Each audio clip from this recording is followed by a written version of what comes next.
A university professor started off his class by picking out of his back pocket a £20 note.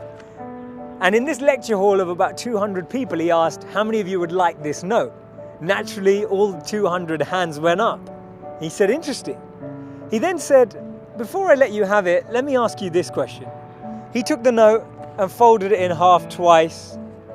And then he said, how many of you want this note? Still, 200 hands went up. Now he said, let me try something else. He took the note and he crumpled it. He said, how many of you want this note now?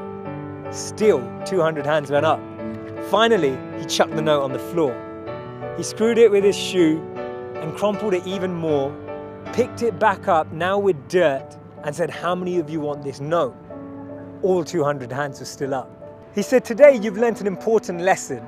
No matter how much I crumpled that note, how much I scrunched it up, how many times it was trodden on, you still wanted it because it was still worth £20. In the same way that that £20 note held its value, so do you. No matter how many times life will tread on you, life will crumple you, life will scrunch you, and life will squeeze you, you will always keep your value, that spark within us all of bliss, knowledge, and eternity that exists. That spark will never be taken away. Our value is not created by the price of our clothes or our bank balance or the job title that we have. See, we should be building life and not just building our CVs. In the middle of 2009, he was the software engineer that no one wanted to hire. He had 12 years of experience at Yahoo, but he was rejected by Facebook and then rejected by Twitter. He'd been to a great university. He had a great CV. But he decided to team up with one of his alumni members at Yahoo and started to create an app and focus on the startup space. In 5 years' time, he sold that app for $19 billion to Facebook. Believe it or not, that was Brian Acton, the co-founder of WhatsApp. When he was rejected from Facebook, he said it was a great opportunity to connect with some fantastic people. I look forward to life's next adventure. When he was rejected by Twitter, he responded by saying, worked out, it was quite a long commute. It's so interesting to see that someone rejected from two of the top internet companies actually responded with humor and actually responded with positivity. This lady was diagnosed with clinical depression. Her marriage had failed and she was jobless with a dependent child. She was on a 4-hour delayed train journey from Manchester to London when she came up with this idea, and she started to write this book about this wizard.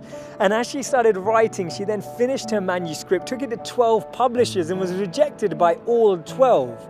Believe it or not, that's J.K. Rowling. This man watched his first company crumble. He was a Harvard University dropout and his first company's demo didn't even work. He went on to build Microsoft. His name's Bill Gates. Therefore, failure is just a sign that we need to widen our scope. We need to be ready and build ourselves up for the next level. Actually, what we end up achieving is far greater than what we'd envisioned for ourselves. And this divine plan, this orchestration can't be happening without this intervention that occurs, because if we had it our way, we'd just settle, we'd just accept what we thought was our goal, what we thought we were chasing.